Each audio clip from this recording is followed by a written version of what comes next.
New இயரும் வந்துவிட்டது. Iniya college படிக்கும்போது மட்டும்தான் இந்த நியூ இயர்ஸ்க்கெல்லாம் விழித்திருந்து விஷ் பண்ணுவது எல்லாம். அதன் பின்பு அந்த பழக்கம் எல்லாம் மறைந்து விட்டு இருந்தது. ஆனால் இன்றோ அவளுக்கு உறக்கமே வரவில்லை. அவள் நினைவு முழுவதையும் இளவரசனை ஆக்கிரமித்து இருந்தான். 11:50க்கு படுக்கையில் இருந்து எழுந்து அமர்ந்து மொபைலில் டைம் பார்த்து கொண்டே இருந்தாள். 11:51, 52, இப்படி 59 வந்துவிட்டது. மொபைலில் இளவரசன் நம்பரை எடுத்து ஓப்பன் செய்தவளால் அவனுக்கு டயல் செய்ய இயலவில்லை. அன்று ஜோதி வீட்டில் அவன் பேசியது, அவன் செயல், அப்புறம் அந்த பாடல் என்று எல்லாம் அவளை அவனுக்கு ஃபோன் செய்ய விடாமல் தடுத்தது. ஒருவேளை அவன் ஃபோன் செய்து அவன் திட்டிவிட்டால் வருடத்தின் முதல் நாளிலே அவனிடம் திட்டு வாங்கவோ சண்டை போடவோ அவளுக்கு மனமில்லை. எனவே ஃபோன் செய்யாமல் மொபைலில் இருந்த அவனின் ஃபோட்டோவை பார்த்தவாறு இருந்தாள். சரியாக டைம் 12.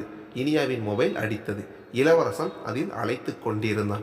எதையும் யோசிக்காமல் இனியா உடனே எடுத்து விட்டாள். ஆனால் எதுவும் பேசவில்லை. ஹாப்பி நியூ இயர் என்றான் இளவரசன் மெதுவாக. ஹாப்பி நியூ இயர் என்றால் இனியாவும். அப்புறம் தூங்கலையா? இல்லை, தூக்கம் வரல. தூக்கம் வரலைன்னா எனக்கு ஃபோன் பண்ணியிருக்க வேண்டியதானே? இல்லை பண்ணலாம் தான் இருந்தேன், இருந்தாலும் கொஞ்சம் பயமாக இருந்துச்சு என்றான் மெதுவாக. ஆமாம், நீ ரொம்ப பயந்தவதான், அதுவும் என்கிட்ட என்றான். இலா என்றான். நம்மளை கவுக்கிறதுனா இப்படி கூப்பிட்டு தொலைப்பான், அதுவும் இப்படி மிட் நைட்டில். மற்றபடி ஒன்றும் மதிக்க மாட்டான்.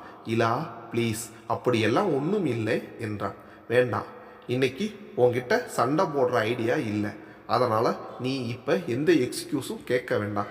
நார்மலாக கொஞ்ச நேரம் பேசினா போதும் என்றான். தேங்க்ஸ் என்றான். இப்போ எதுக்குடி தேங்க்ஸ் சொல்கிற? எத்தனை டைம் சொன்னாலும் நீ திருந்தவே மாட்டியா? சரி விடுங்க, திட்டாதீங்க. நியூ இயர் அன்னைக்கு எப்படியா திட்டுவீங்க? நான் திட்டாலும் நீ பயந்துட போகிற. நீங்கள் இப்படியே பேசிக்கிட்டு இருங்க. அப்புறம் என்னை மட்டும் நார்மலாக பேச சொன்னால் எப்படி? அதில் நான் தேங்க்ஸ் சொன்னாலும் திட்டுறது, சாரி சொன்னாலும் திட்டுறது. சரி விடு, வேற ஏதாச்சும் பேசு என்றான். ஐ லவ் யூ என்றான். ஐ லவ் யூ 2D என்றான். இப்போ எல்லாம் இப்படி சொல்லுங்க, அப்புறம் காதல் கசக்குதுன்னு பாட்டு போட வேண்டியது, அதுவும் எல்லாரும் முன்னாடியும். ஏன் இப்படி பண்ணுறீங்க? போடி, நீ பண்ணுறதெல்லாம் உனக்கு தெரியாது, என்னை மட்டும் சொல்ல வந்துட்ட. சரி ஓகே, நோ ஃபைட்ஸ். நாம் இந்த ஃபைட் எல்லாம் இன்னொரு நாளைக்கு வச்சுக்கலாம் என்று பேசிக்கொண்டிருந்தவன் திடீரென்று இனியா இன்னொரு லைனில் கால் வருது, நான் திரும்ப கூப்பிட்றேன் என்று கால் கட் செய்து விட்டான். இனியாவும் அவன் கூப்பிடுவான் என்று வெயிட் செய்து கொண்டிருக்க அவனிடமிருந்து நாளைக்கு பேசலாம், அர்ஜென்ட் ஒர்க் என்று மெசேஜ் மட்டுமே வந்தது. பின்பு கோபத்துடன் அவள் எப்போது தூங்கினாள் என்றே தெரியாமல் உறங்கிவிட்டாள்.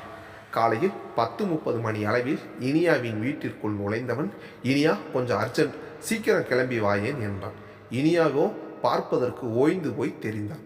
ஆனால் அவனோ அதையெல்லாம் கவனிக்கும் நிலையில் இல்லை. அவனை தடுத்து கூற வந்த ராஜகோபால் அவன் காட்டிய அவசரத்தில் ஏதும் கூறாமல் அமைதியாக இருந்து விட்டான். அவன் ராஜகோபாலிடம், மாமா, ஃப்ரெண்டோட சிஸ்டருக்கு ஒரு ப்ராப்ளம், அதான் இனியாவை அவளுக்கு கவுன்சிலிங் கொடுக்க கூட்டிகிட்டு போகிறேன். ஏற்கனவே சொல்லி இருந்தேன், இவ்வளோ நாள் டைம் வேஸ்ட் பண்ணிட்டேன் என்று சொல்லி கொண்டே போனான். அதற்குள் இனியா கிளம்பி வந்து விட்டாள். ராஜகோபால் இளவரசனிடம் பார்த்துக்கோப்பா என்று மட்டும் கூறி அனுப்பிவிட்டார். வழியில் ஸ்ருதியை பற்றி ஏற்கனவே சொல்லி இருக்கேன்ல இனியா, ஞாபகம் இருக்கா என்றான். அவள் ஒன்றும் புரியாமல் விழித்தாள். அதான் அந்த சங்கர் குரூப் ஆஃப் கம்பெனிஸ் சொன்னேனே, ஞாபகம் இருக்கு என்றான். இப்போ செகண்ட் டைம் ஸ்ருதி சூசைட் ட்ரை பண்ணிட்டா, திரும்ப காப்பாற்றி வீட்டுக்கு கூட்டிட்டு வந்துட்டோம். ஆனால் அவளோட பிஹேவியர் எதுவும் சரியில்லை.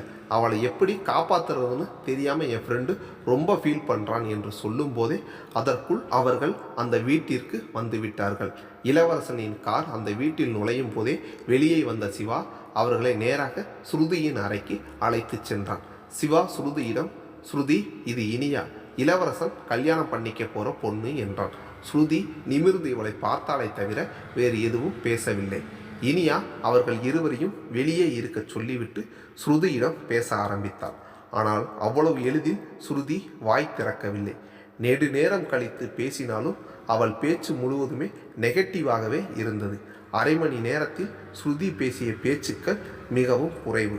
அப்போது இனியா, ஒருத்தர் இந்த மாதிரி சூசைட் பண்ணிக்கிட்டா அவங்க வீட்டில் இருக்கிறவங்க எப்படி ஃபீல் பண்ணுவாங்க என்று எடுத்து சொல்லி கொண்டு இருக்கும்போது ஸ்ருதி அவளை கட்டுப்படுத்த முடியாமல் பக்கத்தில் இருந்த ஃப்ளவர் வாஸை தூக்கி எறிந்து விட்டு கத்த ஆரம்பித்து விட்டாள்.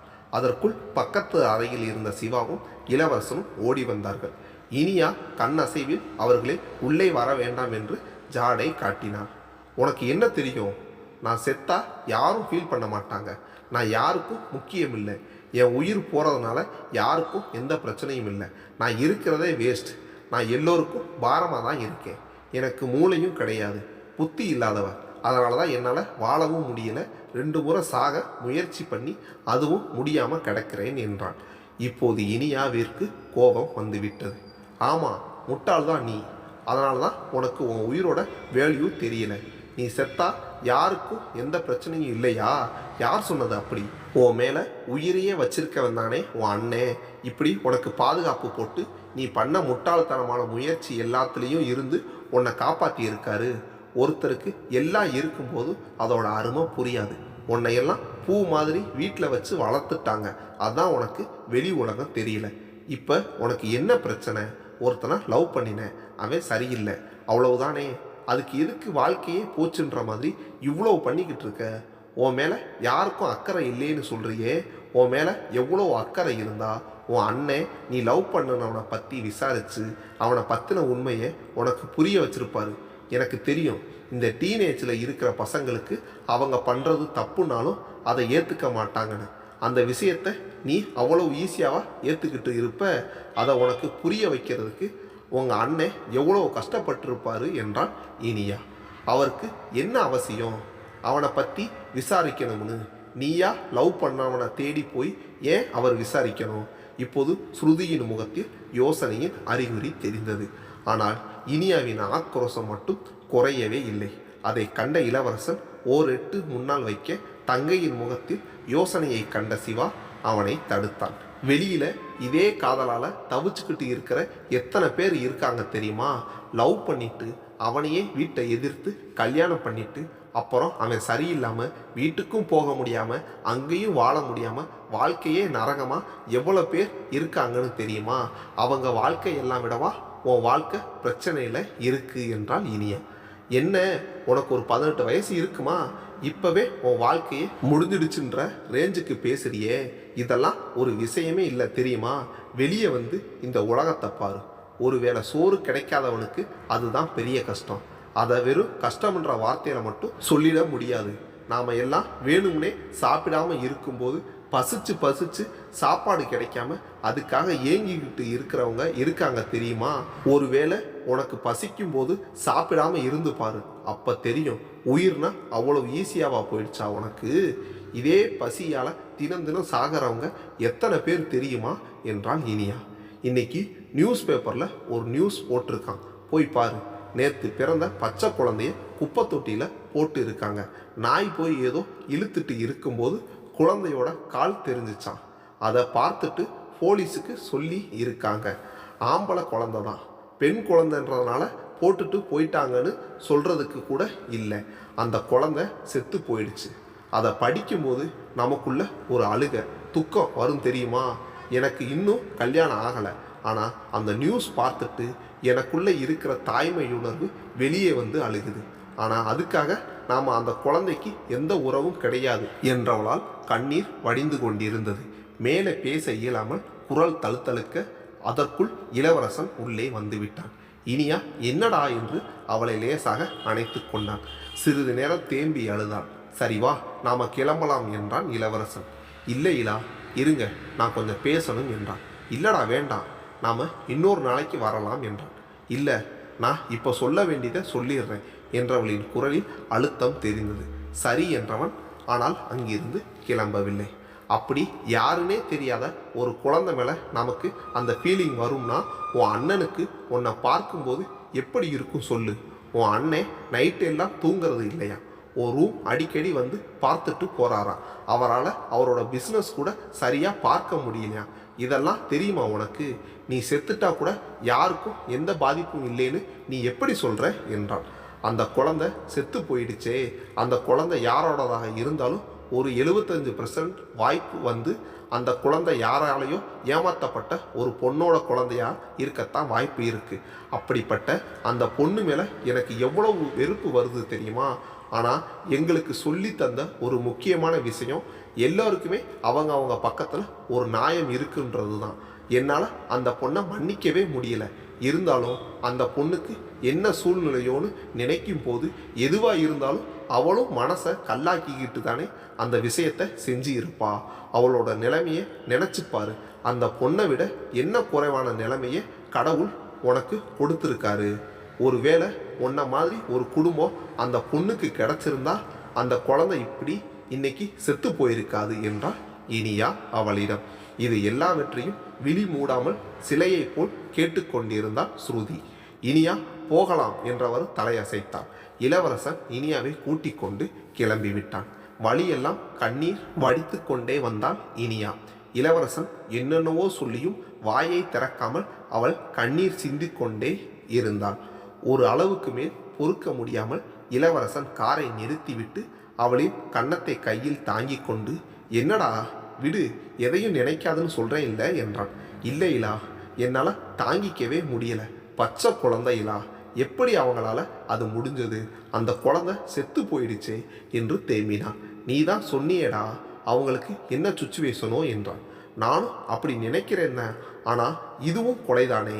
கருவில் இருக்கிற ஒரு குழந்தைய கலைச்சா கூட கொலைன்னு நினைக்கிறவங்க எத்தனை பேர் இருக்காங்க தெரியுமா? இந்த குழந்தை முழுசாக வளர்ந்து இந்த பூமிக்கு வெளியே வந்த கொஞ்ச நேரத்திலே அந்த குழந்தையோட தொப்புள் கொடி கூட கட் பண்ணக்கூட இல்லையா தெரியுமா? எப்படி அவங்களுக்கு இப்படி மனசு வருது என்றாள் இனியா. இளவரசன் எதுவும் சொல்லாமல் அவளை தன் தோளின் மேல் சாய்த்து கொண்டான். இனியா பேசிக்கொண்டே இருந்தான். ரொம்ப பெரிய தப்பு பண்ணுறவங்களுக்கு தான் தூக்கு தண்டனை கொடுக்குறாங்க. ஆனால் அவங்களுக்கு கூட தூக்கு தண்டனை கொடுக்கக்கூடாது, தூக்கு தண்டனையை ரத்து பண்ணணும்னு எல்லாம் சொல்கிறாங்க. நம்மளால் சகிச்சுக்க முடியாத தண்டனையை பண்ணுறவங்க உயிருக்கு கூட நாம் கருணை காட்டுறோமே. ஆனால் அது பச்சை குழந்தை இல்லையா?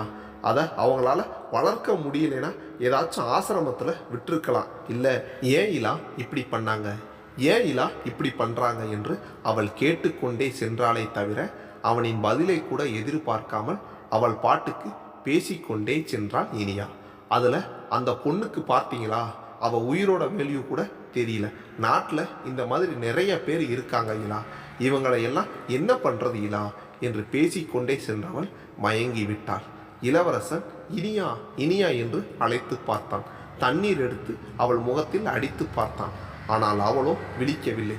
அப்படியே அவளை தன் மடி மேல் சாய்த்து கொண்டு வண்டியை விரைவாக ஹாஸ்பிட்டலிற்கு விட்டான் இளவரசன்.